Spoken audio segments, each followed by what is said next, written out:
Yeah. Hello, everyone. Welcome into the First Day Podcast. This is episode 39. I am Michael Govier. I'm one of the hosts of the show. You may know me from such things as the First Day Podcast and every previous episode prior to this.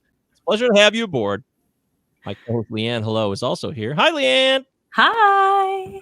How you guys doing? I'm doing good. I feel like I haven't seen you in a while, Leanne. Where you been? Yeah, I don't know. I've been hiding behind the screen. I know you know. Well, I got great news. We have a very special guest today. We do? Yes, he's right in the middle, in between us. If you're watching the live stream, then you can see him. If you're listening to the podcast, and let me do the podcast introduction. Matthew Govier is a licensed professional counselor, certified alcohol and drug counselor, many other titles. Also, he is my brother. It's true. Yes, we share the same name. I am very excited to have Matthew Govier on the show for the very first time. Welcome, Matt. Thank you for the introduction, Mike. Good to see you, Leanne. Hey. Thank you for having me. It's a pleasure. It's an honor. And looking forward to the next hour or so and see where this takes us. Yeah. Fantastic. Yeah, we're thrilled to have you here. We've been working on this podcast all year long, and now we've led to December, and we have Matt on. He's a certified licensed counselor, a lot of experience in the mental health field with addiction, family trauma, all kinds of trauma. I mean, there's so much. He knows things about COVID-19. We're going to get into all of this stuff very soon. But first, don't forget to follow us on all of the standard podcast formats. Spotify, give us a 5-star rating on Apple Podcast. If you don't mind, I think we'd like that, wouldn't we, Leanne? Wouldn't that be That'd be awesome, guys. Thank you. Yeah. We'd be very grateful. We'd appreciate your support. Everybody who watches the show on the live stream every Tuesday night at 8 p.m. Eastern, we thank you. Those that are here now, hello, hi. And, of course, to the book club on Monday nights. Those who participate in our First Day Pod book club every Monday night, 8 p.m. Eastern time. We're finishing up Eckhart Tolle's The Power of Now. How do you say his name? I've always said Eckhart Tolle, and then you told me it was Tolle, and then I'm like, Tolle, okay. So now that's stuck in my head since 4 years ago. But I always said Eckhart, it's Eckhart Tolle. Yeah, I went back to Tolle myself. So, yeah, it is. Okay. That's what I thought. I thought that's what it was introduced to me as. So yeah, I've gone full circle. So we're finishing that up. Leanne, how much? Which one? A New Earth or Power of Now? Power of Now. We did a New Earth the last round, and now we're doing one chapter a week. So we've got 8, 9, 10. So another 3 weeks. So January, I don't know, 8th or something is going to be our last week. Okay. Oh, and next week in the book club, we are going to be randomly selecting the next book. That way it gives us enough time to be able to buy the next book and get set up for the next book club. So if any of you guys are listening and you want a specific book, even if you don't want to come to what is this? Ooh, Letting Go. The Pathway of Surrender. That's a suggestion. Okay, I'll write that one down. Hawkins didn't. I know that. Yes. Okay. So anyway, Power versus Force. Yes, that's the one. Yes, there it is. Yeah, Power that's the one. Force. There you go. So. Yeah, when we never finished that one, Leanne. So. Yeah, because we were just doing it while we were together. It's a lot. It's dense. It was very dense. Letting Go is not as dense. It's easier to digest. Let's just say that. Awesome. Well, then we'll put it on the list. If any of you guys listening have any suggestions, you can let us know. And then what we're going to do is just kind of throw it all in a random generator and pick the next book. So, we'd love to have you. Yeah, it was pure chance that we did the second Toll book. We just had it on the list. It was a random number generator, and it magically came up. Was it though? It really wasn't. No. We used the Google random number generator. They have no idea what we're doing. The universe did. It responds to intention. Mm-hmm. Interesting. And I had huge intention going into that book that's what I wanted. I was trying to convince everybody in the book club to do it. And then we're like, that's not fair. Let's just randomly select it. And then boom. We had changed the program. I got it. I wish I was techie. Nope. How techie are you? Anyways, that's the book club every Monday night, 8 p.m. Eastern time. Come and join us there. And of course, we appreciate you being live with us. You can ask questions. You can participate. Matt is open to hearing from you. This is an opportunity. If you've ever wanted to ask a question about, what's it like being a counselor? What does it take?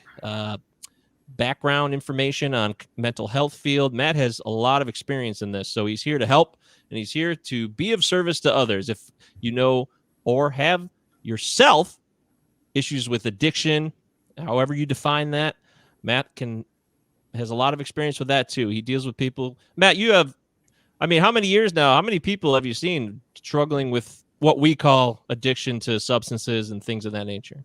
So I was actually talking to a client about this earlier today through various formats that I work through. So I work for a local hospital organization, and then I also work for an online organization doing online therapy, which is basically this. So it's a video chat modality. And then I also have a private practice I work for a company. We'll just say that. It used to be a private practice, but now it's like expanding, and that's another company. So in this field, this is very common to diversify, work for a few companies and things like that. I've been doing this practice for 6 years now. And the amount of people that I've worked with specifically with one company since June, I know I've worked with 187 different clients. Wow. And I thought that was interesting because they track that. And then I thought I used to track it, but it was like this, I track too much stuff. So, they have the software, so it just tracks it. And then I was looking at it, like 187. So why does it tell you that? Because when you're finished, or when they end their membership, or, when counseling is terminated, that's the word for it too. The treatment assessment termination. Oh, wow. Come on, I think we should use just a different language here. But anyway, when treatment ends or is terminated, then there's a series of questions that are asked. It's like an exit survey. Okay. And one of the questions is, was this useful? Was the therapist useful or helpful? And then you just get yes or no. It's binary. Oh. So out of 187, 97% said yes. Wow. I was like, outstanding. wow. Oh, I'm so happy I you're don't here. know anyone else's numbers, so I don't know if this is really does everybody say yes? I don't know. Yeah, I don't. I was talking to a client about that. He's like, "No, I've had like 5 other therapists." So I definitely said that. no. People do shop around a lot, so I think you should take a lot of pride in that. And obviously, you do very good work because you take time and you put your genuine effort into it. And my brother's very genuine. Matthew is a genuine human being. I know that. As long as we've known each other, which is both of our entire lives. Well, your entire life. No, my entire life. No, yours. As long as you've known me, it was your entire life. Entire life. At any rate, so this is the first day pod. We're excited to have Matthew aboard. We're going to dive into some questions, some thoughts, and various musings about a couple of different topics. If you have questions, you can type them in the chat to the right here on the live stream. If you're listening on the podcast, we thank you for following the show and listening along. Remember, you can email the show, firstdaypod@protonmail.com. We're happy to take further questions on the email. And don't forget, this is something I also want to stress. It's also in the little scroller on the bottom. Matt's website, behavioralhealthlabs.com. You can also go to, is it correct? You can still go to Matthew Govier, right? Yep, MatthewGovier.com. Is that what you prefer now, or? You can go anywhere. Okay. But they both lead the same place, right? They're 2 different websites, but they'll take you to different, so they're 2 different websites, but yeah, they'll take you to sub pages within the website. That has to be integrated at some point. There's a lot of good info on both of them. Aesthetically, MatthewGovier.com appears to look better because it's a different format, but I guess it just depends on if you're on a phone or a computer. They do look different. Oh, okay. On a Mobile computer, the Behavioral Health Labs looks great. And it's been revamped. There's a lot of videos on there that are short. So they're like 5 minutes and they're cartoons. Ooh, people love cartoons. Yeah, very helpful. Don't forget to tell people also, so Friday nights, you're doing I originally heard you call it, community education, but I think it's been reformed. What are you doing on Friday nights so people know? Friday nights, what is it called? Because I changed the name a few times. So officially, I'm calling it, on here anyway, this is what it says. So it's Friday night information and expanded educational series. So basically it's 12, we're on lesson 5 this week, and there's 12 total. And the whole point was to help people out, give them some information that is accurate, it's researched, it comes from a professional, so it's not hearsay. To clear up truth versus falsehood, basically. To clear that up is really important in these times. And a lot of people have a lot of questions and they're very confused. So it's interactive, right? Oh, yeah. Yeah, it's interactive. Yep. So I go over a presentation for the first half hour. The last one went a little long because there was a lot of info, but first half hour, and then take questions after that, or even questions in between. Yeah. It's so informative, guys. Like, I'm so grateful because him now being family, I'd have to like be like, oh yeah, no, guys, really go. Actually, I've been telling people to really go, even if like we weren't going to be related. It is so cool to be able to have, you have so much data. It's not just like we're hearing it in the news or we're hearing it here or somebody said, like, you have so much data. And everyone that I've been to in the beginning, I get really like, oh gosh, this is a lot to take in. Oh my gosh. And then I feel like I'm going to leave crying. And then he's so good at just explaining it to you. I've never been good with like hearing a bunch of like fact stuff. So then I hear it, and then he is able to tell you what it means for real life. And so, and there's always optimism. I don't know if you're doing that. I don't know, but I'm glad that there's optimism at the end of it. Yeah. You got to leave people with hope. So what's interesting is Mike and I were talking about this beforehand, before we started this evening, and like kind of what brought me here to this point. Yeah. And like, why am I talking about the things that I'm talking about? So anyone that knows me personally or professionally, an axiom that I live by is all behaviors are biological. And then boom, okay, now we've got controversy right there. Okay. Mm-hmm. Now I've just taken a positionality, and it's an opposing positionality from what most people understand as how behavior works. So if behaviors, thoughts, emotions, everything about psychology is biology, everything about biology is psychology. So what I've been saying lately is that we are a bioelectrical, molecular, self-replicating organism that interacts with the external and internal environment. And the programming that we have causes that interaction to unfold in a specific way. For me, it looks like this. For you, it looks like that. For you, it looks like that. And that's it. That in itself is absolutely freaking amazing. Like, don't get me wrong. Mm-hmm. And the human being, to quote Jamie Metzel is his name, who sits on the board of the World Health Organization, like genomics, and it's a genomics ethical board. So he says the human being is complex, but it's not infinitely complex. It's actually finitely complex. And we are closer to closing that gap every day. That's exciting. Yeah, it is, isn't it? Yeah. I know one of your focuses has been the de-intellectualization of America. We've been de-intellectualized in a sense, and you take a lot of pride in making sure that you bring data that is straight facts, that you can support your argument with clear, understood analysis that, it could be argued, debated, but it can't be refuted. So you're not going to come to the table with one of these Friday night sessions with a lot of hearsay, secondhand knowledge, and stuff that you haven't personally researched yourself, correct?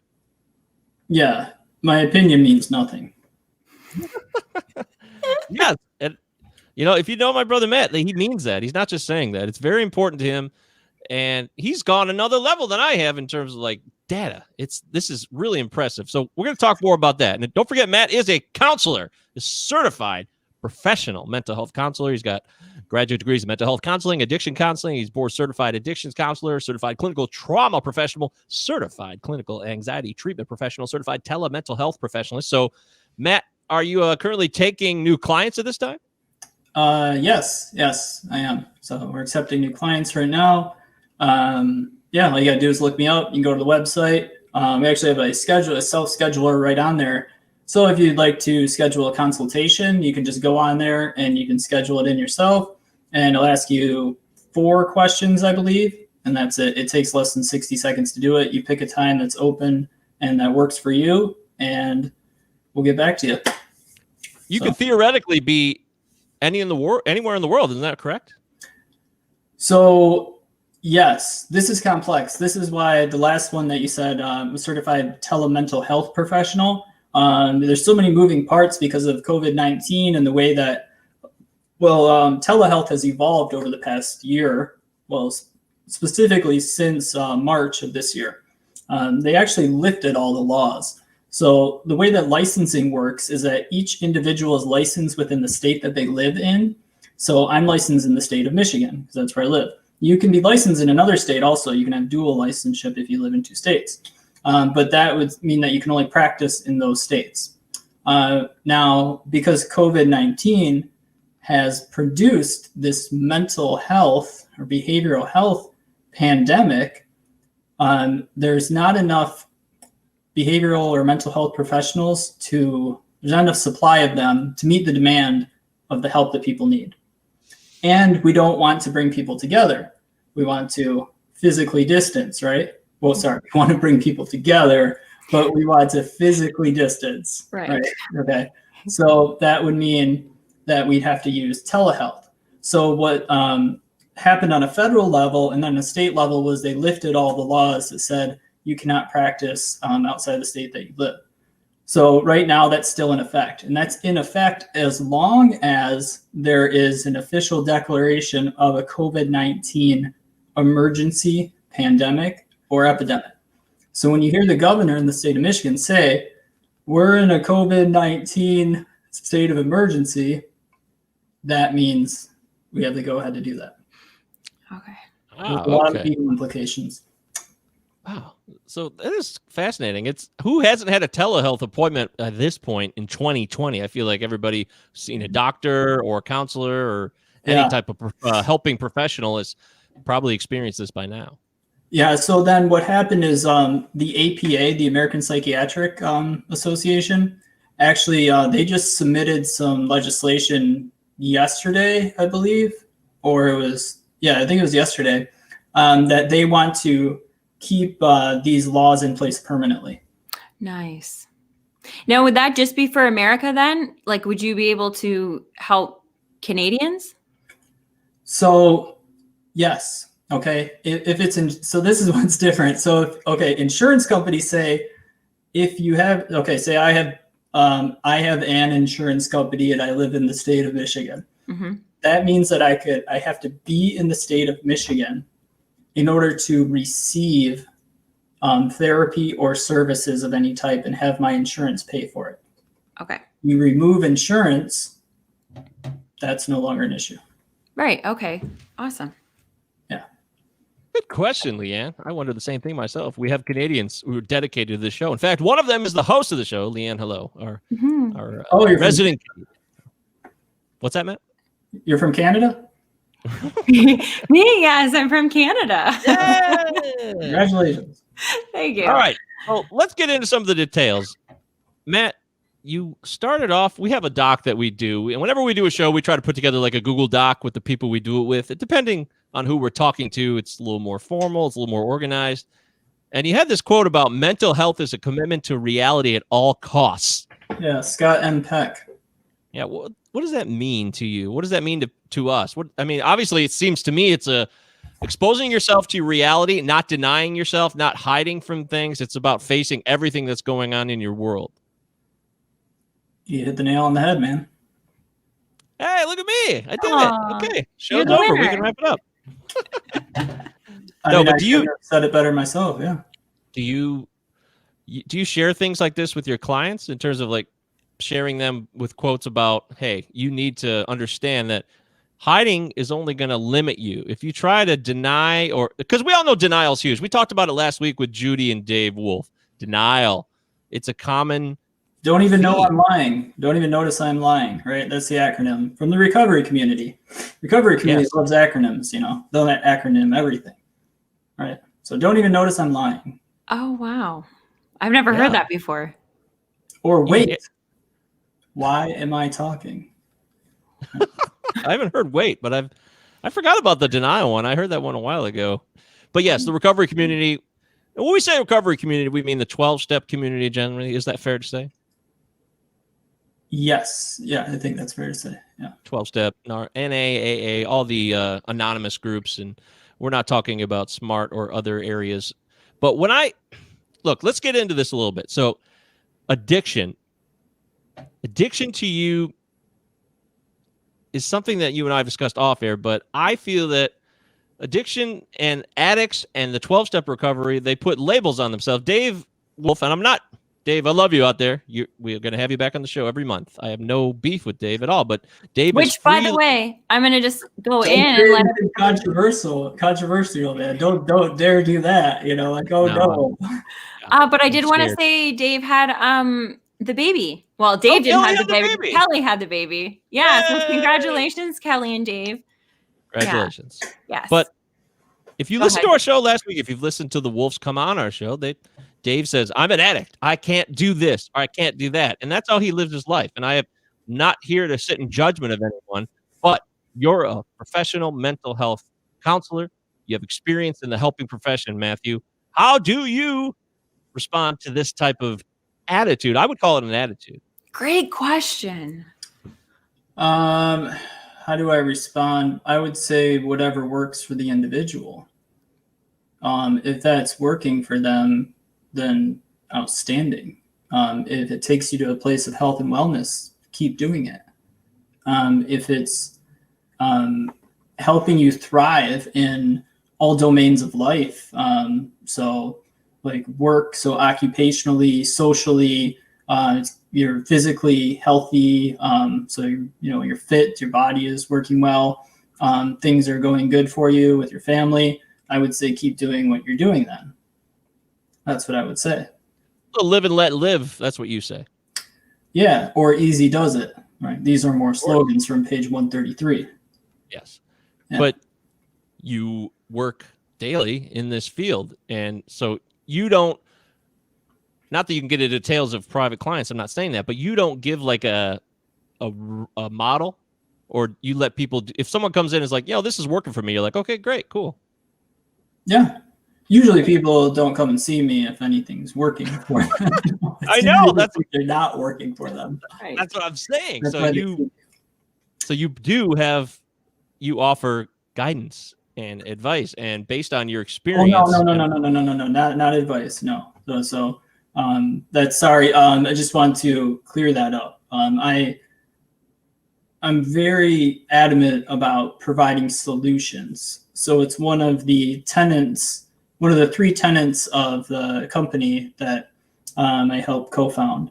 So we provide behavioral health solutions and not advice. Anyone can provide advice. Mm-hmm. Solutions are applicable to help people change their life in a positive way. Or in a helpful way for them. I don't want to even call it negative or positive. Whatever is helpful for them and their community. Good distinction. Yeah. Yeah, no, I'm glad you brought that up. See, because these are little pieces, these little semantic points are important for people to understand. And I know that you take every word you say quite seriously, and you're very literal about what you try to project and how you do your work. You know that. Yeah, you're laughing. It's like this neurological thing. So right. But yeah, so, you're absolutely right. That's how it manifests. So let's talk a little bit about 2020. It was a long year for some. A lot of people love describing this as the tough year, the year from hell. You want to well, hold on, to back up before we jump into that. Sorry. Yeah. So like what do we do? I say if something's working for them, keep doing it. But for a model, so I use whatever therapy model is going to help fit the individual the best.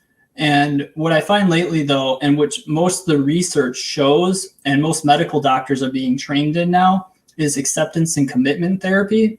And one of the co-founders is Dr. Stephen Hayes, who suffered from severe panic and anxiety. And he was able to overcome it. And then he put together this model. So within the acceptance and commitment therapy model, the whole idea is to reach psychological flexibility. And psychological flexibility is the hallmark trait of we'll call psychological wellness. All right. Part of this is to see the self, like a concept of self. This can get deep, right? Okay, so what's a self? Let's go back to Carl Jung, right? This is where it starts. So Jung talked about the self.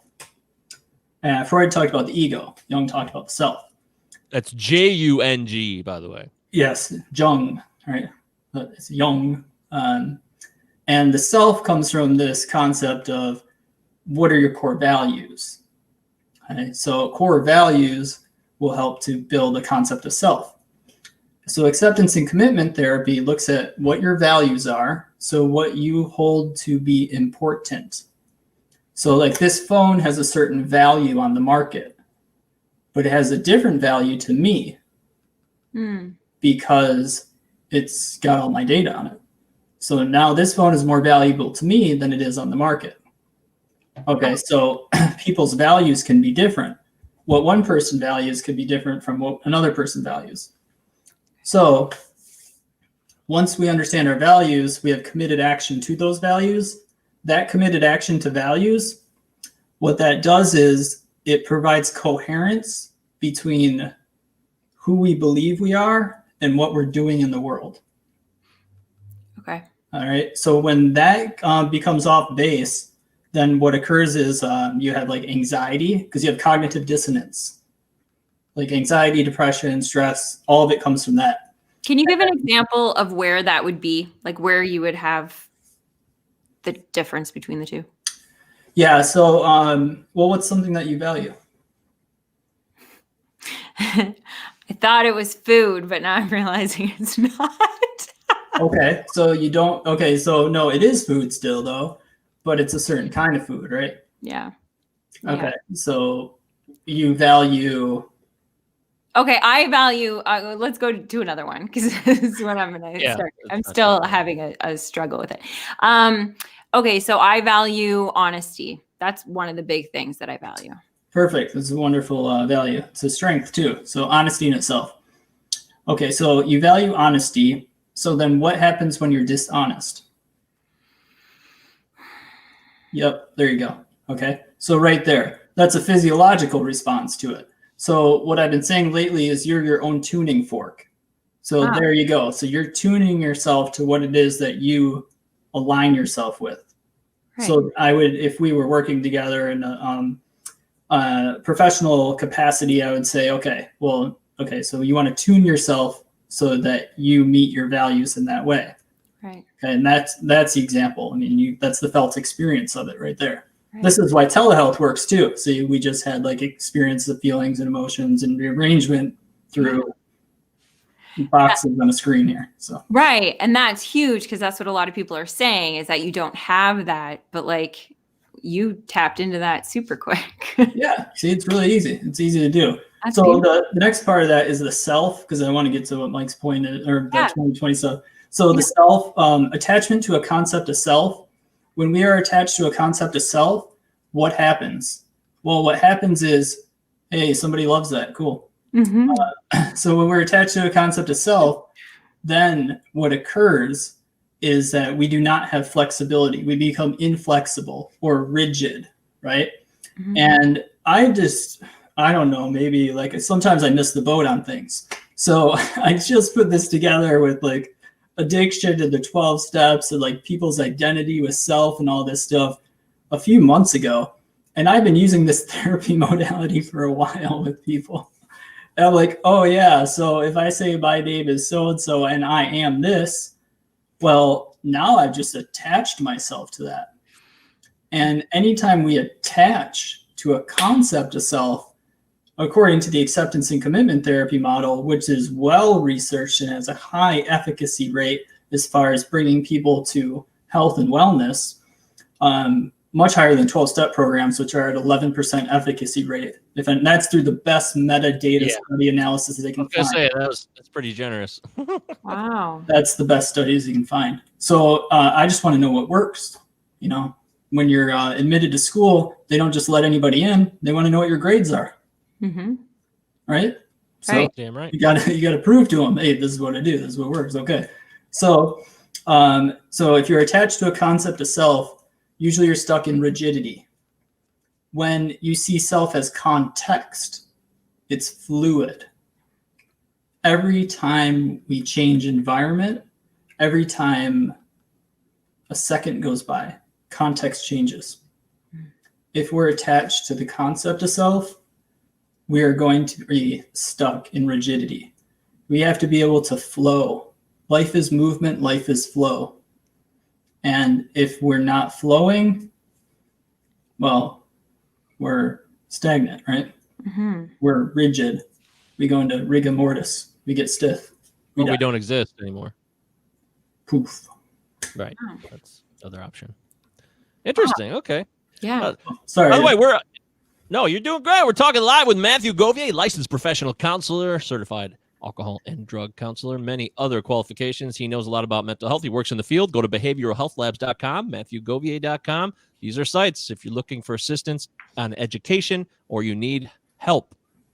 Matt is here to be of service. So let's get back into 2020, Matt. Like I said, Hold on 1 second. We're just not going to get into 2020. So What? no, I'm just joking. Man, this is like what's going on? we only have so much time here. I know, but I swear, just, like we didn't talk before the show. Like we wasn't planned. I just want to tell everybody, because it's fine if they're watching the video, they can see how behavioral is spelt. But if you're listening to it and you're Canadian, there is no U in behavioral. I just want to make sure that they find it. I'm sorry. You're right. You always mention that, and that was very 'Cause thoughtful. it's a big of you. deal. Yeah. I apologize. I never. Wow. Yeah, she's right. She brings it up every time that every time we bring up the website name, she makes sure to take care of our fellow I'm Canadian. sure Google would take care of it for you too, but I just don't want you to put it in there and then it doesn't generate, and then you're like, oh, I don't know what it was. So that's it. Nothing. Right. AdWords. So, AdWords. Okay, so take 3. 2020. Heard it was a rough year, Matt. What is your analysis of this? Do you think people put labels on things and then to their own detriment, or how do you view that? Because I also want to talk about the fact that 2020 obviously was changed forever by COVID, and you have dealt a lot in COVID data. In fact, some of your Friday night seminars have been about that topic exactly, which is exclusively data driven. I want people to know this. Matt he doesn't go on like rambling rants about, COVID, it's really dumb. And my cousin had COVID and, I don't know if it's real or not. No, he would never, ever say anything like that. These are very legitimate, foundational, structured seminars, presentations, interactive activities. So Matt, go ahead. The floor is yours. The question, 2020. Yeah. Well, 2020 is a year of confusion and struggle for many. Do you offer, not advice, because you would never do that, but how do you help people come to terms with a world that changes so quickly? One that was built, we're human beings. We're built on communication and connection and social engagement, and it's been limited to things like this that we are doing right now. Yeah, so I like to start, we can go back to Scott M. Peck, which is mental health is a commitment to reality at all costs. So the reality of that situation is not true. The reality is that we are more connected now than we were in 2019 and 2018. How so? We were more disconnected then. We were more in our own worlds. We were physically closer, but psychologically further apart. And you say this because you believe that, Leah? Yeah, everybody was complaining about it. That like I remember I would go to like restaurants and you would just see couples on their phones. So they're together, but they're not even communicating. And you see it everywhere. Yeah. Yeah. Is that what you mean, Matt? Yep. That's exactly what I mean. Yeah. So that's the truth of it. And that's how it goes. So sometimes it takes a crisis to motivate change in people. And that crisis will occur whether we want it to or not. Now, the other truth of this matter is that we've lived in the golden era of disease-free living. So for about the past 60 years, we have been mostly free of epidemics and pandemics from disease. There's been some outbreaks here and there as far as Ebola, AIDS, HIV as obviously the largest one. But since that, before that time, Well, there was H1N1 also, and then the original SARS in 2003. So that's SARS-CoV. That's No id. SARS-CoV. No, 2. Right. So that's the original SARS. Which, if you happen to live in Canada and you have SARS because it was in Toronto, I think most people have immunity to SARS-CoV-2 if they were exposed to SARS-CoV. Oh, that's nice. Yeah. But the longitudinal studies on these individuals have shown a lot of the same data that we're seeing now from people who are diagnosed with COVID-19. So these would be symptoms that we classify as mental health symptoms. So we get into all behaviors are biological in this sense. And they're biological because inflammation causes what we see as a manifestation of mental health or psychiatric disorders. Okay, so... Oh, wait. Let's go back to that point real quick. So all behaviors are biological as opposed to previous or current thoughts that... Use your will. Why don't you just pull up your bootstraps and get through this? Come on, let me motivate your ass right through it. We can do this together. It's right, that's the extreme. So that's the extreme end of it. Yeah. Well, that's I call that right wing recovery stuff. But this is look. We don't tell anyone that's depressed to turn their will and their life over to the care of God as we understand God. We don't do that. If addiction is a mental health psychiatric disorder, then why are we doing that? Well, because that's what was before us and nobody found a better way. That would be my instant reaction to that. So, yeah. And on a grand scale, this is on we're talking macro terms too. Right. Okay. So I missed what did we just say? He was talking to us. He said words. Yeah. Come on, don't be a brat. No, okay. So what I was saying is that Mike was talking about, so all behaviors are biological as opposed to what? And as opposed to if you just, if you can think your way out of these types of mental health conditions, like behavioral, maladaptive behavioral patterns or psychiatric illnesses. Now, you can't just will yourself out of those. And addiction is a psychiatric illness according to the DSM-5, which is the Diagnostic and Statistical Manual of Mental Disorders. There's been 4 previous versions, the 5 being the 5th volume. There has been 4. Yeah. And they all change. And we all, by the way, for those of you who don't know, some of the things that are in it now weren't in it prior, and some things that used to be in it are no longer in it. So it just changes with the times and the trends. And it doesn't mean it's a legit and vital manual for those that are working people in mental health fields. Right? So let me help you out with something here. I think this is important. This is this book. Genes, brain function, and behavior. What genes do, how they malfunction, and what ways to repair damage by someone named Douglas Walston.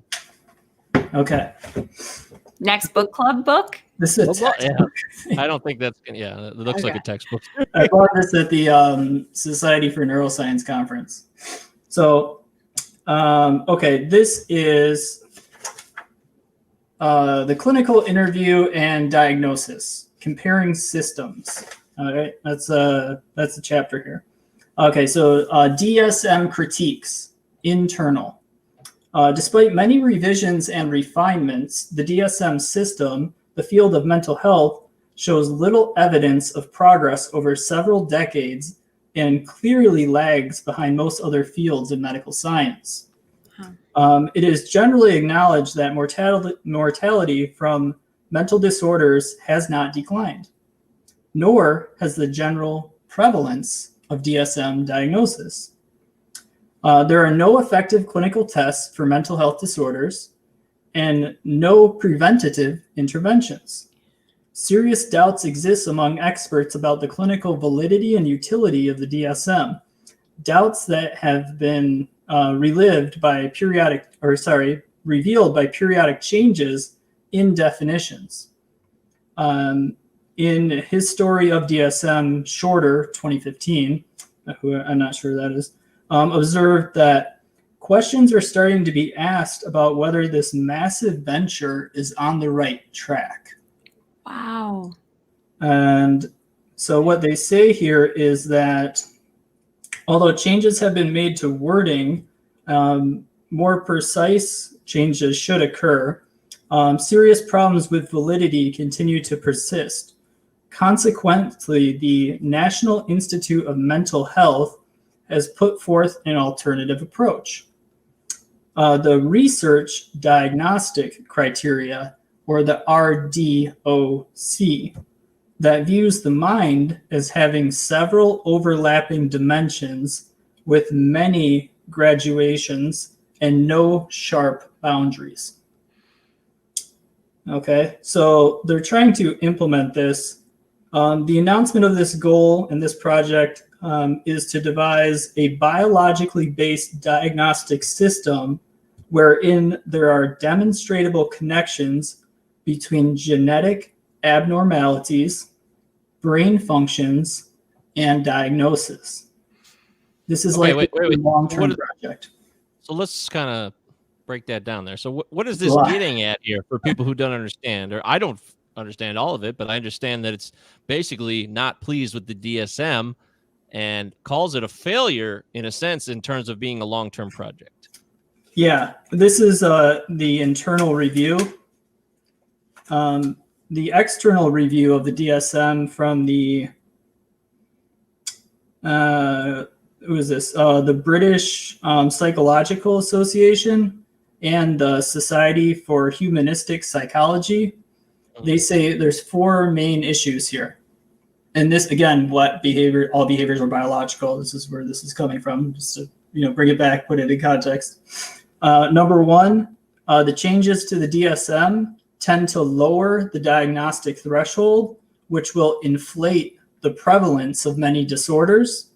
This will lead to excessive medicalization and stigmatization of transient human distress.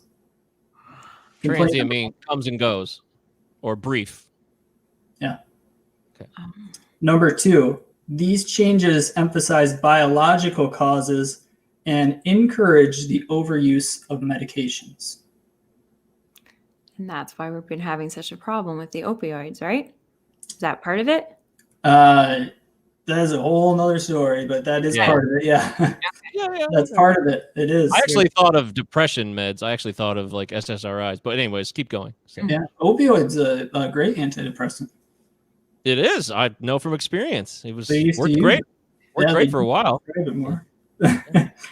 So number 3, new diagnostic categories are introduced without substantial scientific evidence. Yeah, I think that's a really big thing here. So real quick, for everybody who doesn't know, or if you're listening to this, you're like, what's happening? The DSM and the DSMV, the 5th version right now, it's a crucial manual that people use to diagnose people. It's a criteria that's supposed to be universal to the field of mental health counseling, psychology, psychiatry, all of these fields where people get diagnosed with mental health disorders. And if this is the basis for it, and these are the damning kind of analysis and challenges to the fact that this thing might not be all it's cracked up to be. So that's what we're trying to get to right now. Okay.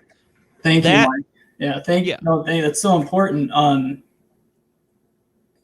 Part 4, and then why that's so important, because this is highly important too. The last part here is language in the DSM-5 de-emphasizes social and psychological explanations while regarding a socio-political deviance as a form of neuropathology. That's a mouthful, right? That's a lot. Okay, so what they're saying is that the language in the DSM-5 de-emphasizes social and psychological explanations for things. So the way that we interact with each other and the thoughts that we have, and it emphasizes socio-political deviance. So if I go against what is the norm, and it says as a form of neuropathology, then I have a pathological, or pathology is the course of suffering. It means I have a disease that will never go away because I go against the cultural norm. Oh. Wow. This is from, again, the British Psychological Association. Why is this important, right? Yeah. So 1 in 5 people, 20% of people who are diagnosed with COVID or who are positive for COVID-19, after 90 days are diagnosed with a psychiatric illness. Oh. 1 in 5. What? So when you're looking at the rates of death, you're looking at the wrong thing. Look at the rates of recovery. Right. Why? Because then you know how many people have a neurological disorder or a psychiatric disorder that are now starting to, that will manifest in ways where they're not able to function very well within society. So it's not, the people who die, don't get me wrong, this is horrible, this is sad. This will be the leading cause of death in the United States. It's almost there, it's passing heart disease. But the real fallout for 2020 into 2021 are these neurological effects that manifest as what we call mental health disorders or psychiatric disorders. If we don't understand anything that I just said, and we think we should just will our way like out of this stuff, we're in for a world of hurt. Well, I think that's an extreme version of it.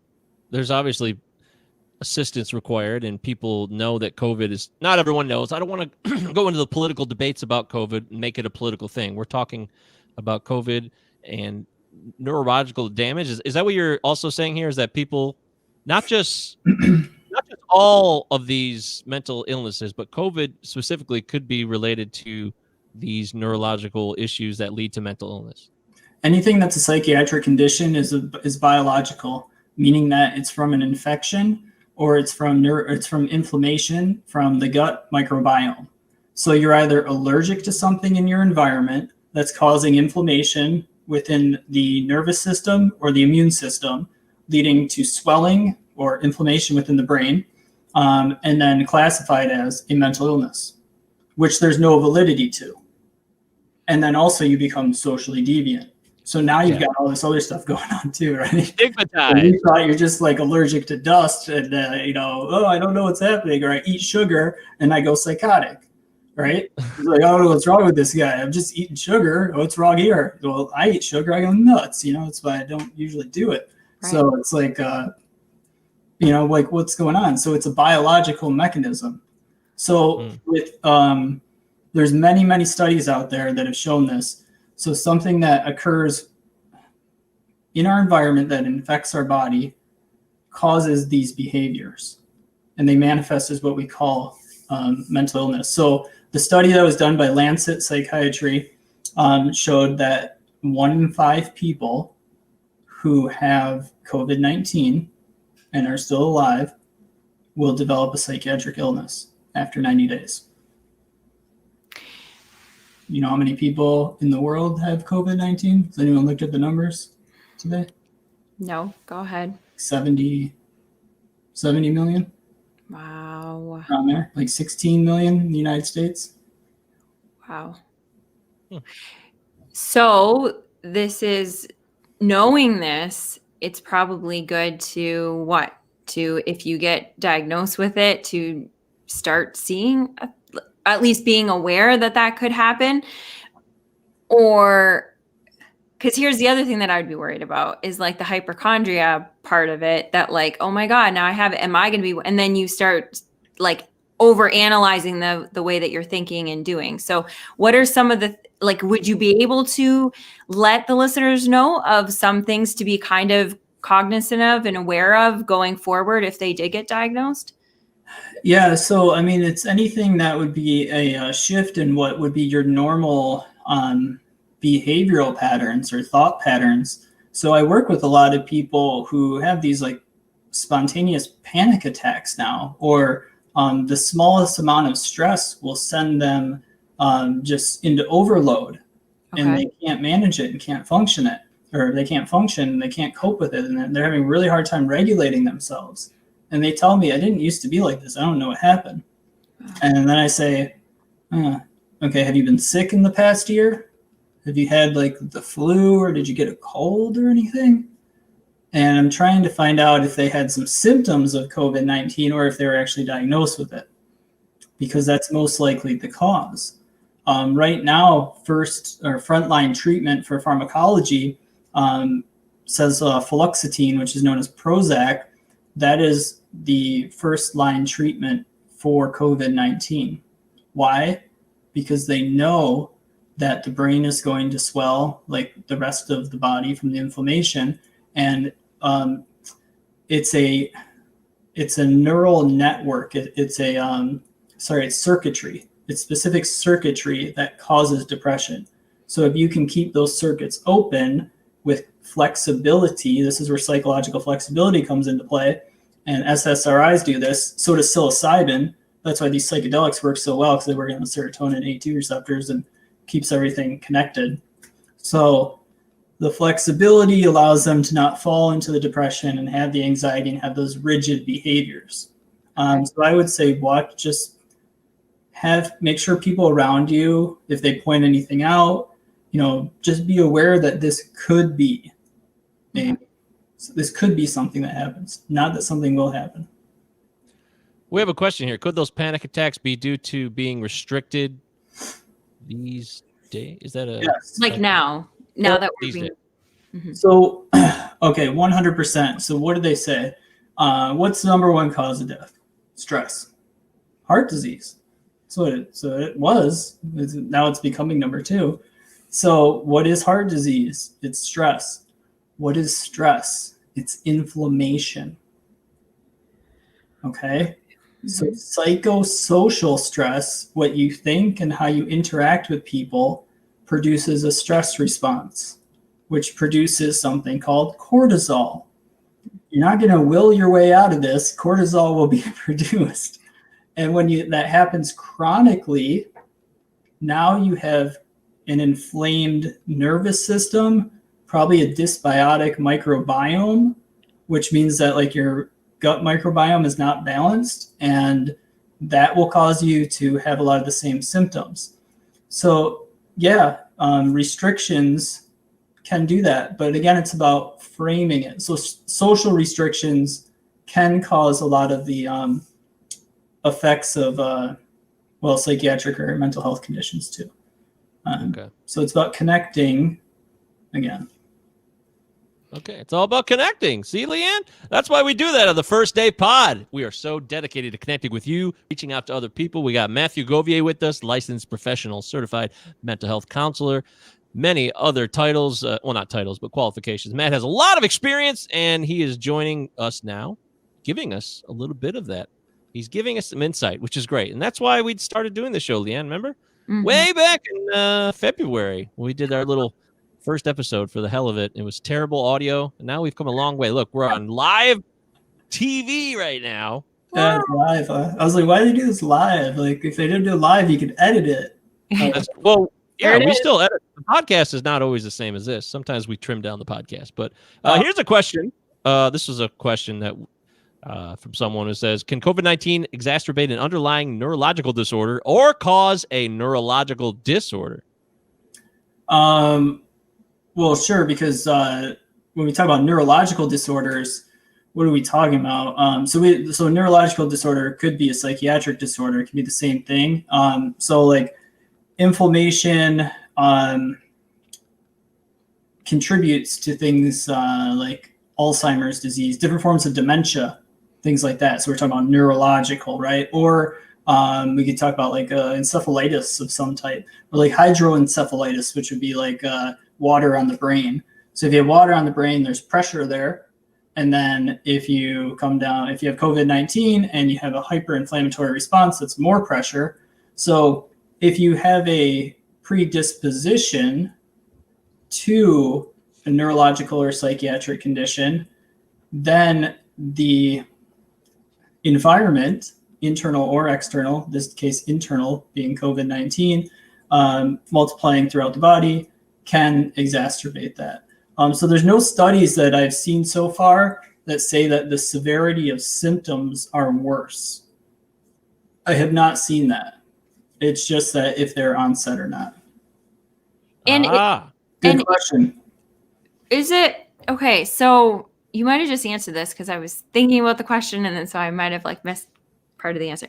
So if you have COVID, but you have zero symptoms, like you got a test, it says you've got it, but then you're like, I never felt sick. Is the same inflammation happening in your body, even if outwardly you don't have the outwardly symptoms that like, and so the 20%, does that still affect you potentially or no? Potentially. So not according to the study that they conducted at, this is out of Lancet Psychiatry from November of just last year, or sorry, November of this year of 2020. So that's not in the study. But there was a study that was conducted by, I will tell you here, this is why I love you, Matt, that you're not just like, well, I think it would probably, you're like, wait, no, there's another study that I can bring you. Like, I tell you something, like, so hard to like lie. So it's like, I don't even know. I just find the answer. It's like, it would take me 3 years to make up a lie. There's nothing wrong with saying, I don't know, too. I do know. That's the thing, though. No, I know. I'm not saying you don't. I always used to say that as a teacher. It's okay to say, I don't know. I would tell my students, I don't know. Why don't you tell me? Okay, find out the answer. I don't know. No, I do know. So this one is, okay, so according to Nature Neurology, March 2019, it says chronic inflammation and latent infections. Okay, so that could be like asymptomatic infections. Have shown to cause higher order network disturbances within the brain and cause impairment in behavior, including impulsivity and risk taking. Okay. There you go, Leanne. I do know Good that. question, too. That was a great question. I hadn't actually thought of that, and there is important differences in the details there that do matter. So good call. Okay, wow. God, time is just flying by here on the First Day Pod. We are joined by Matthew Govier, of course. Don't forget, behavioralhealthlabs.com, MatthewGovier.com. That's G-O-V as in Victor, I-E-R, if you are listening to the podcast. I want to kind of go back. I know we talked about COVID, and COVID's a big deal. One thing I want to ask you quick that we didn't cover, I believe, what about the stresses of COVID? Not getting COVID exactly, but the fear and the mental health exhaustion that is created by an increased fear of the unknown of possibly becoming ill, and not knowing the long-term effects still, or just being cooped up in the house. For a lot of people who've lost their jobs, job loss, there's so many factors here. What kind of hope can you give people that are really struggling at home right now? Yeah. So this phrase comes out of Zen Buddhism. Says all fear is an illusion. Walk through it. Easier said than done, right? But that's the art of meditation in itself. It's so shadow pandemics and things of this nature are what you're talking about. That's what they're called. And it's interesting that they're called shadow pandemics because it's scared of your shadow. Well, right. So this is again what Jung talked about is the shadow side of ourselves. In the context of the shadow pandemic, it's that these pandemics are happening too, but they're being overshadowed by the larger pandemic. Mm-hmm. But the COVID-19 crisis seems to bring up the shadow side of us that we don't like to see. So we go back to where we started at the beginning with denial. Okay, so that which we deny or what we resist will persist is the axiom there. All right, so what that means is that if we're not paying attention to the things that cause us pain, so to speak, psychological and biological pain are the same centers within the brain. So if we're not paying attention, we're not honoring that, then it can come up and it can cause a lot of this fear and lead to everything else that we talked about as far as like different behavioral problems and like depression and things of that nature. So I think it forces everyone to take a good look at themselves, and it holds the mirror up. Right. And if you don't like what's in the mirror, you have the power to change that. That's the cool thing about the mirror. The mirror is like the data. It doesn't lie. Right. It just reflects back to you what's going on. And then it becomes your choice. That's powerful. That's beautiful. Yeah, I like that a lot. Mm-hmm. Another thing. Oh, okay. Okay, so we're going to kind of move away from COVID-19. It's a big deal. Not minimizing that. But there was something you were talking about. What's that? No, I'm just joking. What'd you say? I didn't hear you. COVID-20. Oh, boy. Yeah. COVID-20. Stay There's tuned. no such thing. I'm just kidding. I know there's not. I will tell you this. You were talking about the behaviors and the biological nature of behaviors, which is not something that is like universally accepted, correct? Correct. Right. I want that to be clear. But you also mentioned in your breakdown of the DSM-5 and the criticisms of it from the textbook, or not criticisms, but maybe some commentary at the very least, that medicine and this reliance on medicine is a good thing, but then there also seems to be a fine line. Because I know Leanne fears medicine sometimes.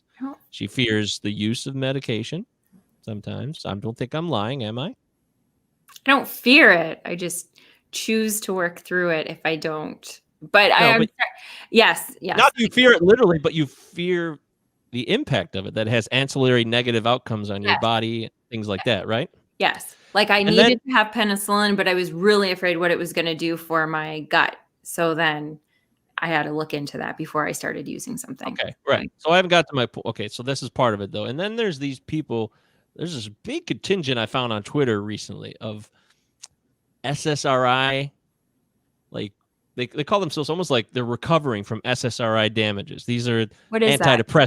Antidepressants, serotonin, uptake inhibitors? Serotonin reuptake inhibitors. Serotonin reuptake inhibitors, which is just a common, this is, Celexa, there's Lexapro, there's a ton of them. What's that? Prozac was the original. Prozac was the original. There you go. Antidepressants, okay, SSRIs. And these people have these huge threads, and they're talking about the damage it did to them. And I wonder, not that you can speak to this in great detail, but I would like to get at least your thoughts. Are these people, are they bitter? Do you think there's a bitterness because like it didn't work they wanted to, or was it, or is it possible that there are side effects of these things that are negative, and we have to have a balance? I'm just wondering where you see the line here. I think it's really important to not shame people who are already hurt. Okay. To honor everyone's pain as their pain, and it's very real for them. The subjectivity of pain is there. So we live in subjectivity, but we speak in terms of objectivity. This becomes the whole dichotomous world that we live in as people, which gets back to the beginning of how do you discern truth from falsehood in itself. Okay. So this is part of the opioid epidemic. What's your pain level? Based on what? Well, whatever you say it is. Pick 1 through 5. Does your face look like any of those emojis? Okay. So it's very subjective. And I wouldn't say that I would say that what they're experiencing is quite real. And what I do know is that 60%, so of SSRIs, people who are on depression, I should say, or people who are on depression, like they get high on depression, right? Some people do, they love it. They're like the martyr, the victim, they're like, come on, bring some more depression on here. A lot of great work that's come out of depression, so can't knock it completely. Yeah, it's done some good stuff, definitely. But everything's got its place, that's for sure. Yeah. Now, so of the treatment medications and therapeutics, SSRIs will work for 60% of the people with depression. So we know that. Okay. That means 40% of people they do not work for. It doesn't mean that they're still not having the effects, though. What do you mean? The effects of the drug. So the drug is still producing what it's supposed to produce. It's just not alleviating the depression. Got it. So you could have a depressed person who remains depressed, but now goes through what's called, they could have serotonin syndrome, where there's too much serotonin, which is becoming a big deal nowadays. We're seeing not epidemic proportions, but pretty large proportions of that. And then on top of that, they can go through this like withdrawal syndrome. So it's medication withdrawal syndrome while they're already depressed and they didn't get any treatment for the depression. So then they become more depressed. So we know that physical pain and psychological pain process in the same centers of the brain. So I would say the pain is quite real.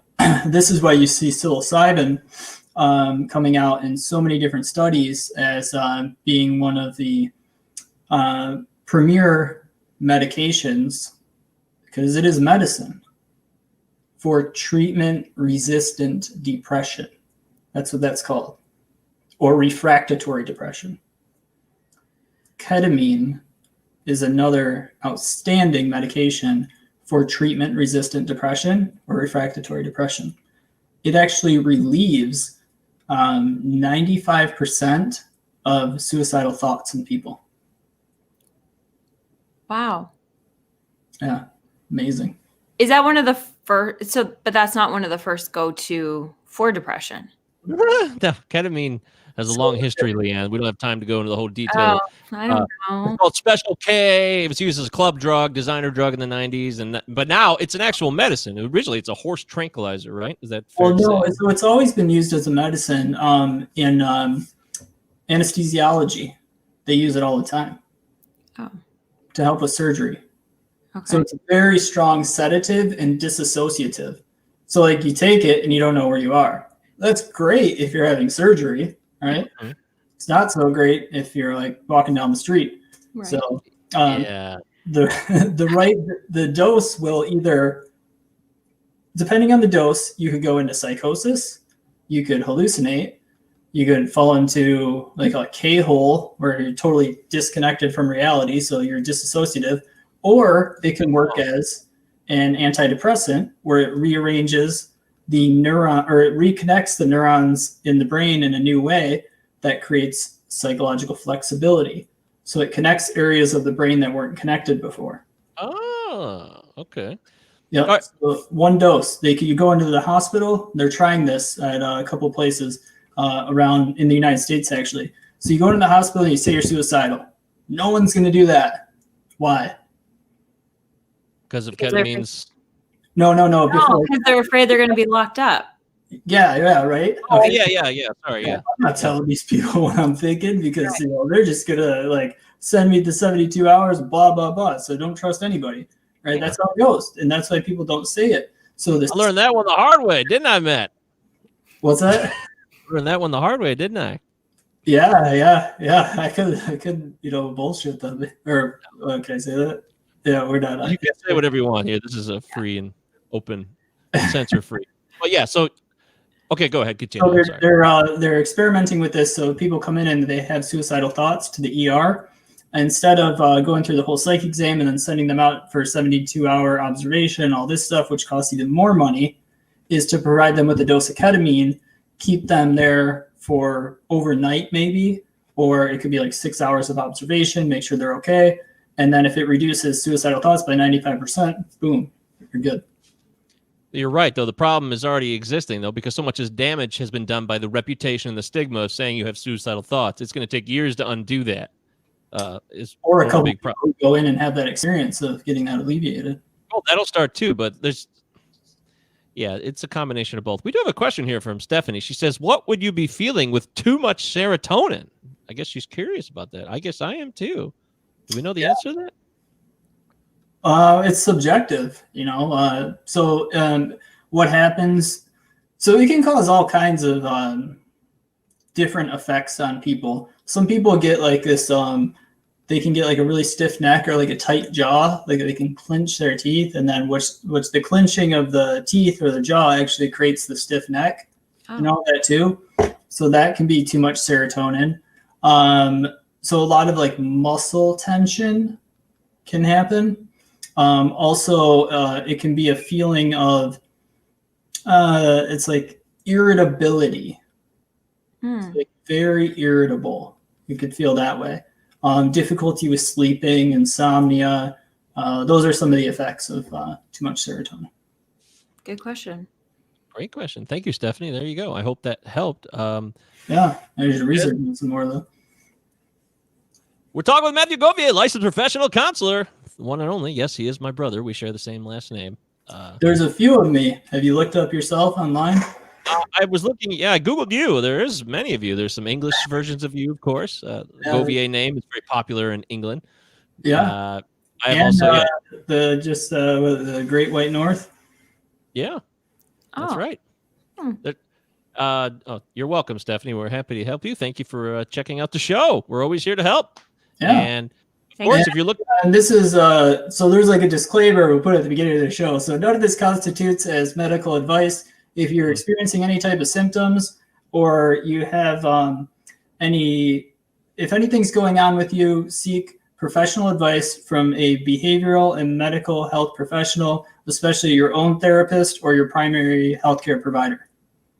and if you don't have one, then you should get one, right? Good. So call your insurance company. If you have insurance, call your insurance company, and your insurance company will direct you towards that care. If you don't have one, you could go to my website and you could sign up. There you go. That's the plug, right? I get there it.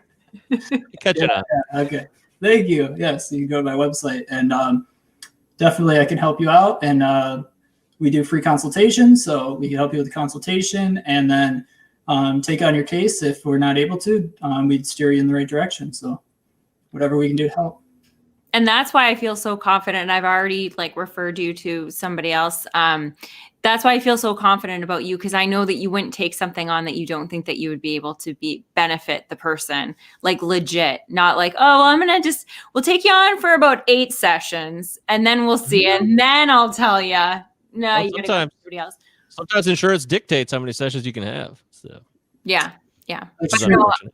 I like that you do the free consult first so you can really figure it out. And I haven't been through a free consult, but the way that you are, Matt, I'm sure that you really dig in there to see, and you can tell right away whether you're yeah. I mean, I know if I can help somebody or not. And even people I know that I can't help, I tell them I can't help you. Mm-hmm. And they're like, no, you can. I'm like, no, I can't. Really. And they'll argue with me and say, well, I want to hire you anyway. I'm like, fine, that's okay. But we're going to keep in mind that I'm telling you right now that I can't ignore this and I can't help you, and this is going to happen. Mm-hmm. So if you want to go ahead with it, sure, but these are my recommendations. I love it. Yeah, you definitely want to keep that in the counselor notes. No doubt about that. All right. So, boy, time has flown by. Wow. This is the first day pod. We've been talking with Matthew Govier about mental health, COVID-19, neurological disorder scenario, possibilities, how to deal with the pandemic, shadow pandemics, biological behavior. What's that? Unemployment, right? She session. Mm. Oh. There's so much more that we have to touch on. Yeah, Would there's so you much come more. back? We'll cover everything. Of course he'll come back. We'll get him back at some point. Yeah. But as we kind of get to the end of the show here, Matt, is there anything else you want to share with us? Anything that we didn't get a chance to cover you'd at least like to touch on as we end the year here? The Gregorian calendar is wrapping up. So sorry, I'm going to keep cutting you off, Mike. I'm sorry. What about what? What about something that you can leave people with going into 2021? Something that hopeful, or something that they should be doing, or something that would be helpful, or what did I write on the form? You did. Yeah, he already said the. No, I know it's. There's a commitment. You talked about. We didn't talk much about acceptance and commitment therapy. Do you want to touch on that a little bit before we go? No, that's what I was talking about with the value system. Mm-hmm.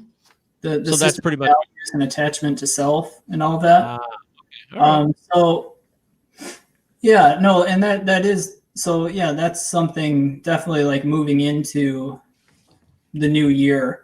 Mhm. So a lot of people have lost their job. A lot of people are transitioning. A lot of people don't have any money to do anything. There's more people out there hurting than we really understand, and a lot of that comes from the attachment to an idea of self, but it also comes from the fact that they just don't have the funds to survive in the way that the system's set up. As Bernie Sanders said in 2016, the system is rigged. Now, I was like just paying attention to my schooling at the time, and I was finishing up a second internship, and I really wasn't paying attention to anything on TV. But I remember hearing that, and I thought to myself, the system's rigged. I'm like, don't we make the system? Like, what's he talking about? No, we don't. Context was saying that he was saying that for the average person, it is. I mean, he's a pretty honest guy from that sense. So what we have to understand is that to be better humans is the only way to survive any of this. More people will lose their jobs. More people will become quote unquote irrelevant. And when we place our relevancy on what we do and what we have, we move away from who we are and how we're actually being. And that's really important to know. AI can do my job. There's already AI programs that do my job way better than I do. So in order to survive moving forward, how do I be a better human? To be a better human is to live by what is inherently human, which are values. Yeah. So it's not data, it's not information, it's values. And when we're aligned with values, as I was saying before, that creates this sensation of like understanding who we are. Like I wrote on here, it's alignment with higher order thinking. That's what it comes down to. Thinking and feeling are not different. Thinking and emotion are not different. That's something we parsed out. So thinking and emotion are actually one thing that happen together. It's called psychology. We try to pull it apart. And the analogy that I've used before is like my heart beats. But when you talk about your heart beating, it's implicitly known that it beats because it pumps blood.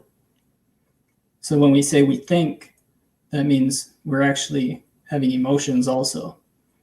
So when we align ourselves with our values, our emotional and mental or cognitive state automatically align with that which we care the most about, which propels us forward into being better people. Takes us out of the lower vibratory levels of consciousness. And the pandemic's kind of done that to us. I've heard a lot of people say like they're prioritizing differently and they're seeing what really matters. And it's kind of, so that's kind of a nice thing that's come out of the pandemic. We'll see. I agree. You know what the Zen master said? What? We'll see. Yes. Mhm. He also said We'll that. see. Before you go, Rook, that was really well said, Yes. Matt. Thanks. Yes. We didn't touch on this enough. We got to get your word on it real quick because I talked to several people today in many different Facebook groups about addiction, and they're like, I'm like, I'm going clean today. Here I go. And like white knuckle time. And I just don't want that. I believe so much in white knuckling to be one of the most ridiculous and terrible things you can try to do for yourself. Don't go cold turkey, especially if it's an opioid situation, which most of these were opiate and opioid addiction scenarios. I just wanted to get your reinforcement since you are a certified professional, because not that this is your opinion, but what you know, that medical assisted treatment is the most effective way to go. 12-step programs have a purpose and they can give you spiritual guidance and they bring community together in a good way, but they are not the solution. I believe that it should be incorporated MAT and 12-step. What are your thoughts on that before we wrap the show up? I think they actually have a program called medication assisted treatment recovery on intherooms.com. think it's There been it is. a few years. We love intherooms.com. In fact, I just gave a friend of mine in the rooms, and he signed up, and he actually goes to meetings That's awesome. a couple times a week, right? Over the last couple of weeks. So we So love they're in the rooms. so That was open. what you exposed me to. Yeah, there's so many different meetings, so something like that. So from strictly clinical perspective, like what are we looking at? What's the aim? What's the aim for each individual? So we have to figure out what their aim is. If their aim is to go cold turkey, cool, go ahead, do that. Let's look at the data, and then let's look at what happens 90 days, 6 months, and 1 year out. So the opioid epidemic, the 21-year opioid epidemic, which is rates of death, are up 12% over last year, 12.3%. Wow. Overdose rates are up 12.3% in the United States over last year.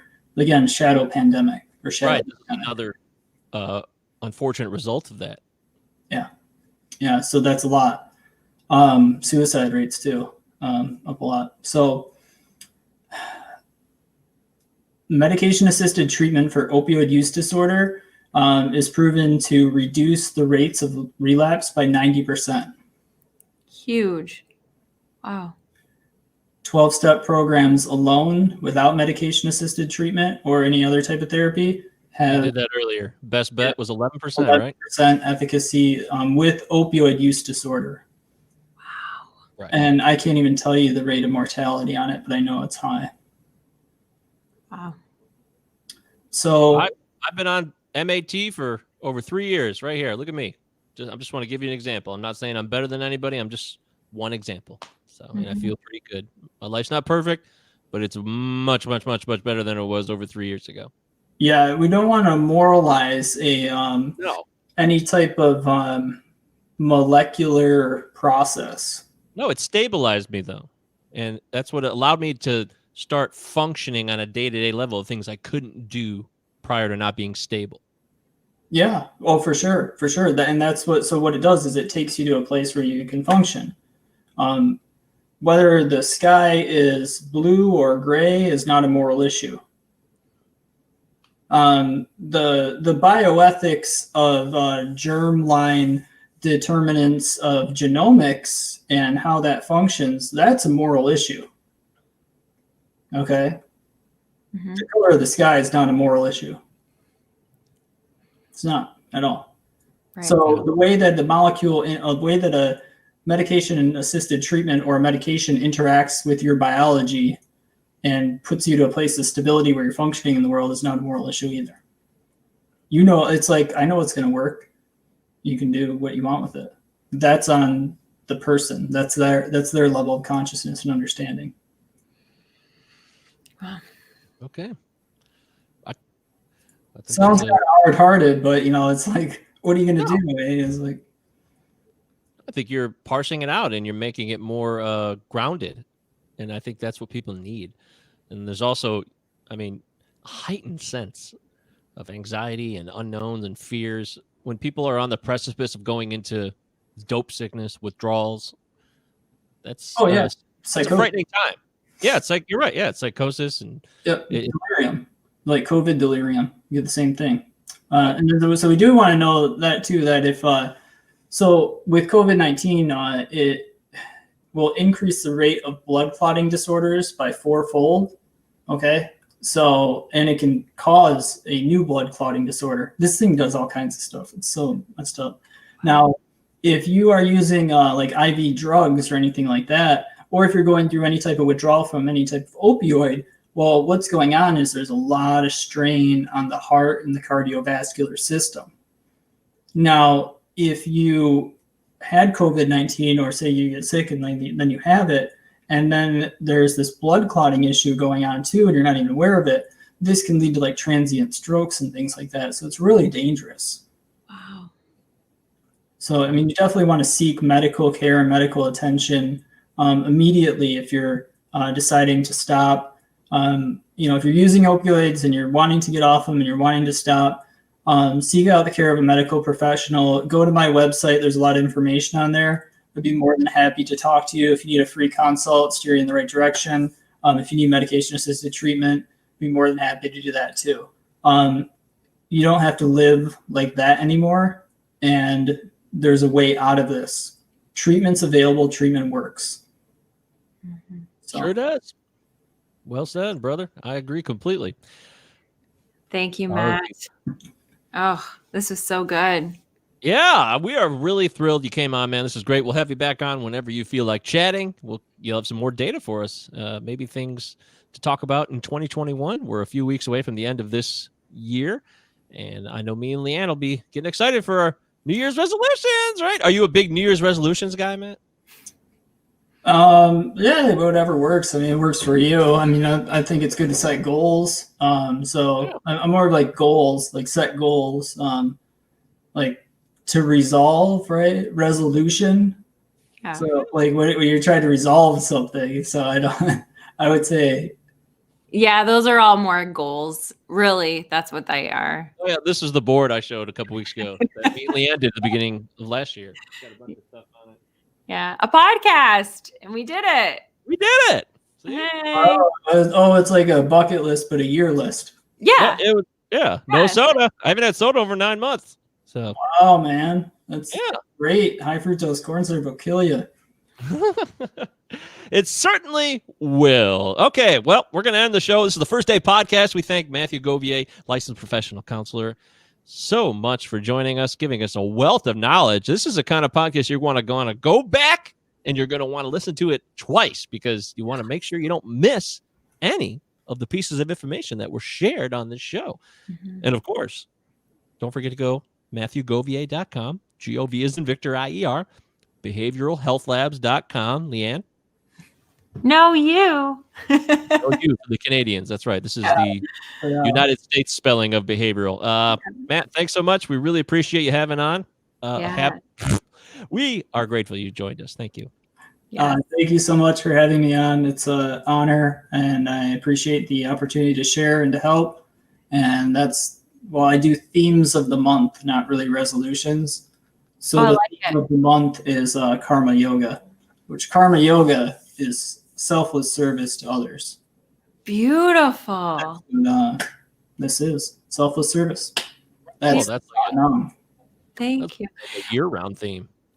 And what's your topic going to be for this Friday coming up? Do you have the topic set up? Yeah, it's actually 2020 and 2021 and clarity. It's called 2020 and 2021, clarity and lifting the veil. And then after clarity, I have the word vidya, which vidya is a Sanskrit word. So this comes out of like the yogic and Vedic texts. Vidya is to have knowledge and clarity to see correctly.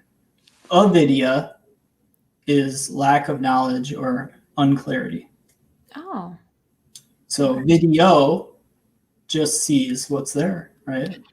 So video. That's where it came from. Oh, cool. Well, I'll see you Friday. I'm sure there's going to be a lot of people that are listening to this that are going to tune in as well. So right on. I'll have to get that Zoom working, right? So last week it was phenomenal. It was so good. And thank you to everybody that's been listening and all the questions. It was so good. Thank you. Yeah, those are at 7 p.m., right? 7 p.m., yes. That's right. So don't forget, Friday, 7 p.m., you're stuck at home. Why not learn something, get some information, engage too. You can ask questions. Don't forget. Do not forget. Thank you so much, Matt, Leanne. Of course, you're the best. And we will see you guys next week as we end one step closer to 2021. Bye. Bye.